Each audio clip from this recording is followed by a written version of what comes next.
Good morning everyone, today we're checking out a brand new video from Popcross Studios of turning K-pop demon hunters into demons. Now this is technically a re-recording of it because for some reason the file got corrupted and I have no idea how to fix it, so we're just doing the whole video again. So let's hop in.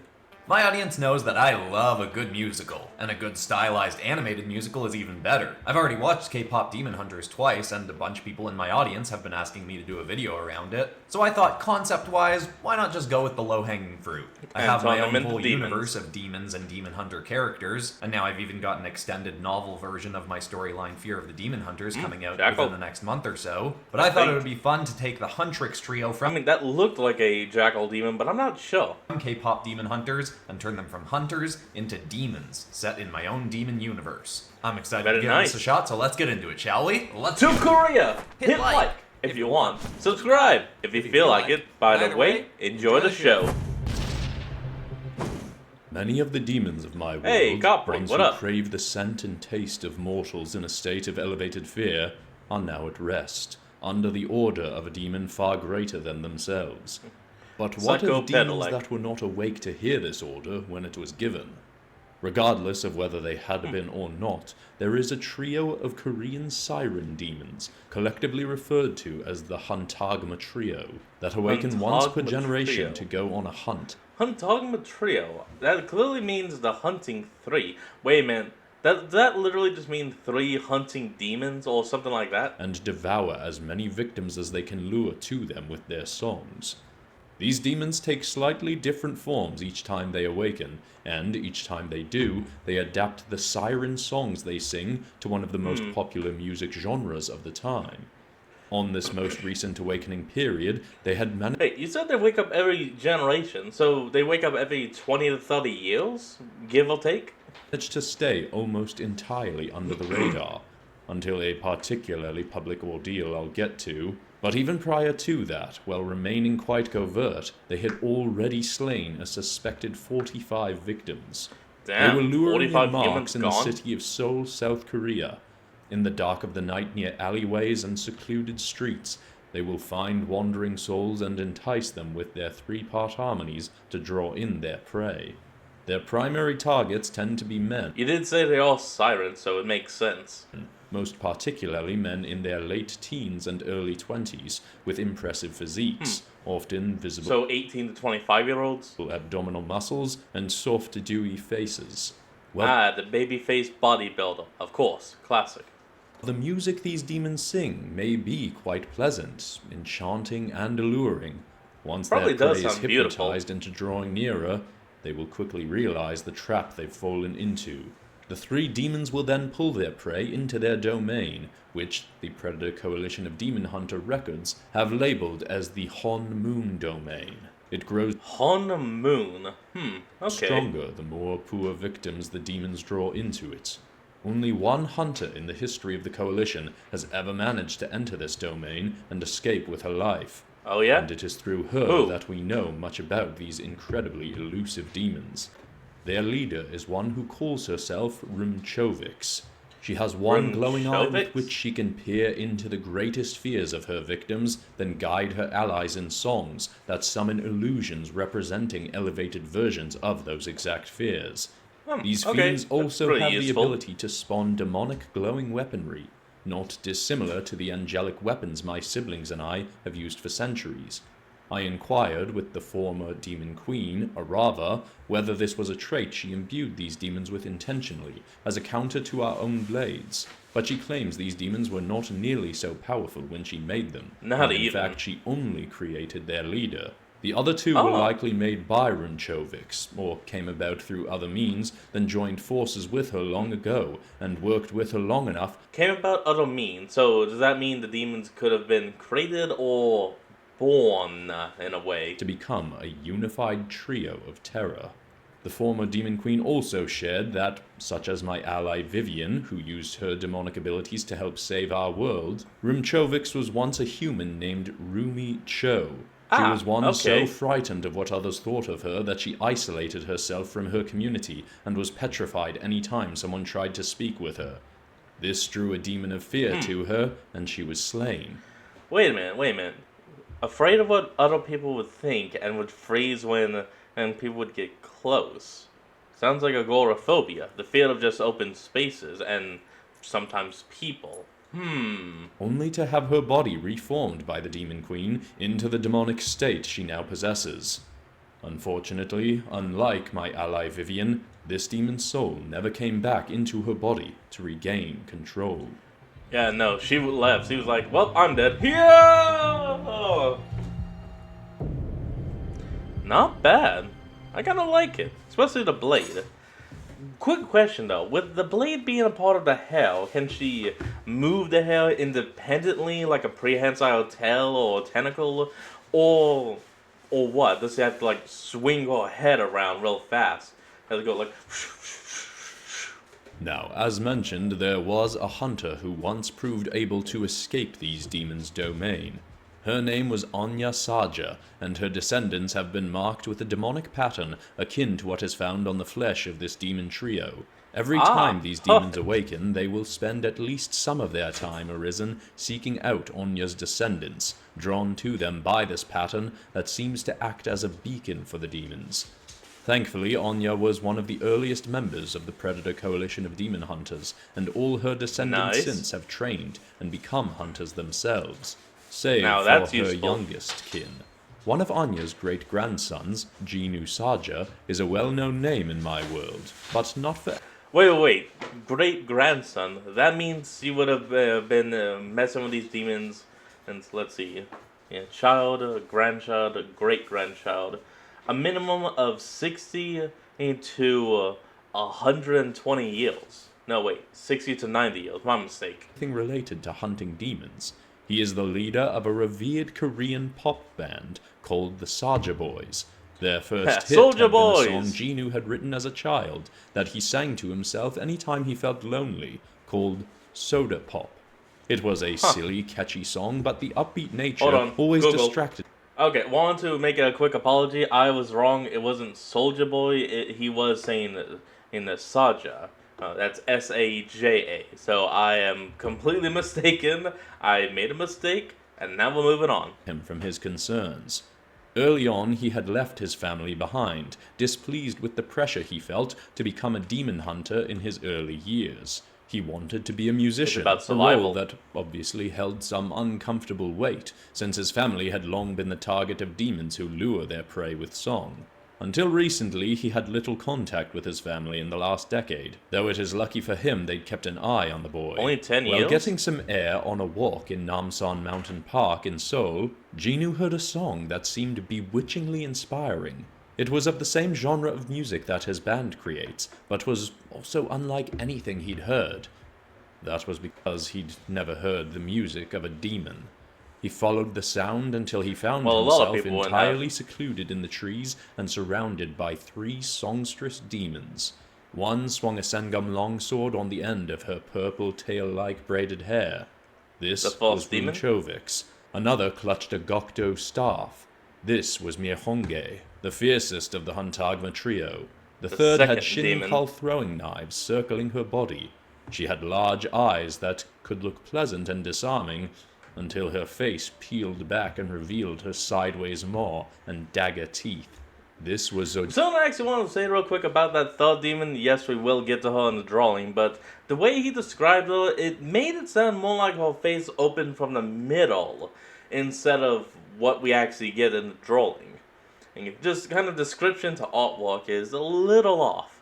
Not very off, just a pinch. Being in the presence of these demons made Jinu's patterns begin to glow and burn on his flesh. The ground around him pulsed with purple ripples and lines. He was about to be pulled into their domain. Oh crap. When unexpectedly, a 4th demon burst onto the scene.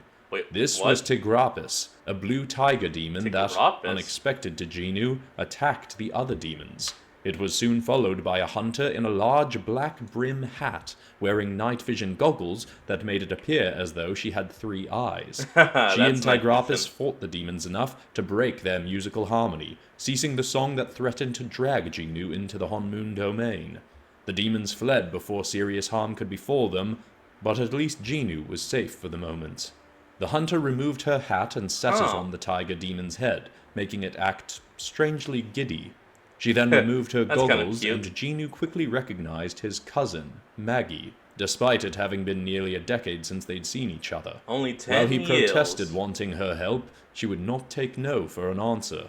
The demons were sure to return, and he needed to at least be able to defend himself when they did. Oh, yeah.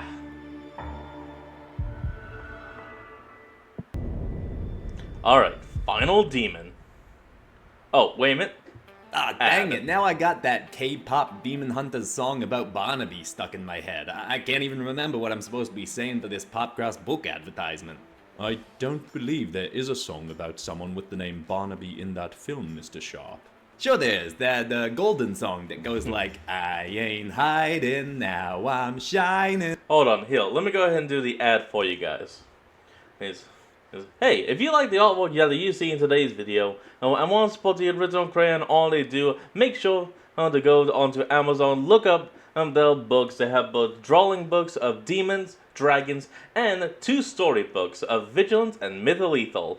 Well, in case you just want a full story with already fully colored in artwork and exclusive ones, make sure to check them out. They're on Amazon and available for anyone to purchase in both hardcover and paperback. And so, whatever you decide to choose, remember, Popcross is your friend. Like I'm Barnaby. Oh, I am quite certain she is saying born to be, not Barnaby.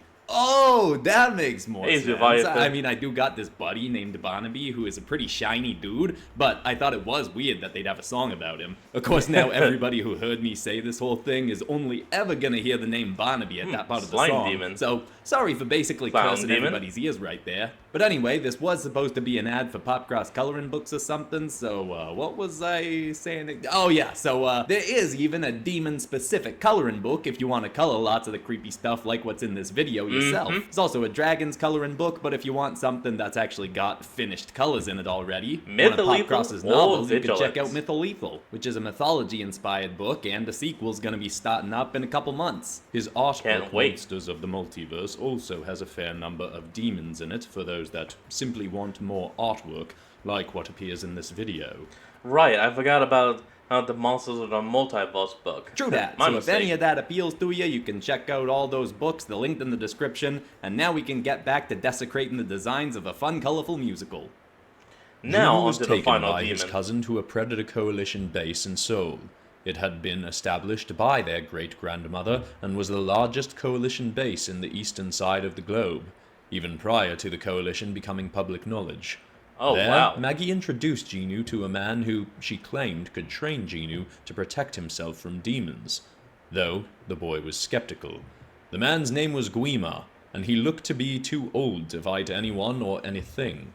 But First rule of the anime, never underestimate the old guy. nobody in Korea had been fighting demons as long as Guima, and his weapon of choice, strangely, was a flamethrower, though Dude literally just playing real life 40k. Brother, get the flamer. The heavy flamer. he was also well versed in hand-to-hand combat and the use of many other weapons. Genu tried to leave the base, wanting nothing to do with his family or the hunters, and claiming he'd simply avoid being left alone and vulnerable until Yeah, the that trio isn't of gonna work demons like were that, found buddy. and slain or returned to slumber. As Genu tried to leave, Guima grabbed the boy and managed to hurl him over his shoulder and slam him to the ground. The elderly man was certainly not as frail as he seemed. He explained to the Never boy that these underestimate- demons would find any way they could Sorry, never underestimate the old man. to get him That's what I alone, said. even if he knew consciously to avoid being drawn in by their song. If the demons grew more powerful from slaying other victims, it may not be long before their song became so captivating that he'd be unable to ignore it, and go wherever they tried to lead him, so they could trap him in their domain and end his life. Yeah, The only you reason don't want Genu's that. ancestors and relatives had never succumbed to this tragic fate that the demons sought for them was because they'd all been well trained. Had his cousin not arrived that night, Genu would Yeah, not he'd be have been dead. alive to have this conversation in the first place. Grudgingly, Genu agreed to stay, but he also had to ask, what was up with the blue cat? Maggie yeah, explained explanation. that, as is now fairly well known, some demons can be turned or convinced to do good. As a hunter, Maggie had once set off to hunt Tigrapus, but had slammed her hat onto the demon's head in an attempt to blind it. The demon had then backed away from her Huh? and just Huh? stared up at the hat on its head in bizarre, captivated fashion. For whatever reason, after that, she'd been able to tame the demon to do her bidding. Now, any time it fights well, I kinda wanna see that. Just see a large blue tiger with a black hat on, just looking up like, huh? Like a little kid. It'd be alongside her, adorable. she places the hat on its head for a period of a few hours as a reward, which oddly elates the demon. It was a strange answer, but Genu accepted it. Genu then began coming to the Seoul Coalition base twice a week between rehearsals, signings, and concerts to train with good. Maggie and Guima. While doing so, somewhat grudgingly, he proved to have a knack for combat and picked up the demon hunting tactics that took many years to learn in a short period of time. Nice. He learned what many hunters know well, that the best weapon to use against a demon is one with great sentimental or emotional value to the wielder. He also got to know his cousin better and started to accept that not everyone in his family was opposed to his career choice. That is In fact, good Maggie news. stated after he complained about their family being overbearing that he was preaching to the choir, Not overbearing, more so just protective because they knew these three demons. as she felt the same. Though she also loved demon hunting enough to not be bothered that there was pressure on her to do so. Additionally, Maggie good, was I a think. huge fan of the Saja Boys, and was thrilled when Genu gave her tickets to their next big show. She was in fact ecstatic, but Yeah, during the whole previous run, I thought he was saying just Soldier Boy will. That now I know it is Saja, which is Oh yeah, actually, now that I think about it, I do remember in another show seeing an ad for something called Saja Soda. Huh. also didn't anticipate that, since Okay. demons had become public drink. knowledge in our world, the Siren Trio would be willing to strike in an overtly populated area. With Maggie in the front row and Genu up on stage before a massive cheering crowd, the Saja Boys' third song in their concert was interrupted by a trio of new voices, cutting the speakers and bellowing through the stadium. And the demons The are Huntagma revealed. demons rose through the floor of the stage and surrounded the band, singing a song Tony powerful Red enough shit. to entrance the audience and keep them from fleeing. Thankfully, Genu knew what to do. You see, while he didn't have a physical weapon of his own that had strong sentimental value, he did have a song with song. that trait. Despite the Soda mics being pop. cut, Genu began to sing the silly but infinitely catchy song that had comforted him throughout his life. This is still some Turning Red level stuff. Soda Pop. God, I While want to his watch that band movie was again frightened now. and confused, they all joined him in song, quickly seeing that their own music was weakening the demons. It wasn't enough to slay them, but thankfully, Maggie had summoned Tigrapus to her, and the demon tiger brought her her own weapon, with which she attacked the demons. Soon What after, weapon did because she this have? concert had been a televised event, more hunters, including Guimar, arrived on the scene and fought back. The demons remained weak as Genu sung his song, and the battle Brother, are you pinned here? resulted in the most damage that had ever been laid upon this trio. Well, it is not believed that the demons were truly slain that night, as nobody witnessed them withering to ash. They did phase through the floor in a state in which they seemed nearly unconscious. The hope is now that they have returned to slumber for another generation. While Genu 20 to is not 30 years. interested in hunting demons as a career, he has agreed to keep up his training with his cousin, glad to feel some genuine connection with a member of his family again. And That's good to he will hear. gladly be on call in a few decades when the demons return. He will use his voice once more as a weapon against them, while the other hunters take down the demons for good. Not bad. And hey, since technically that song is his weapon, would he have to be alive to use it, or could they use it like even after his passing, as long as they have a recording of him singing it? That's a good question. Wonder if we'll ever find out. Well, probably not. It's a one-off. If you enjoyed this, you might want to check out my Disney Princesses as Demons episode, which has a lot of similarities to this. They all or if pretty you want cool. something more recent with the same narrator as this episode, you could check out the Jurassic World Demons episode I made a couple weeks ago. But besides that, that's all for today, except of course we're ending this video on some kind of positive or inspiring note. And the thought I want to leave people with today is from a man named Corey Allen, who said that an underrated life skill is moving calmly in a world that's addicted to reaction.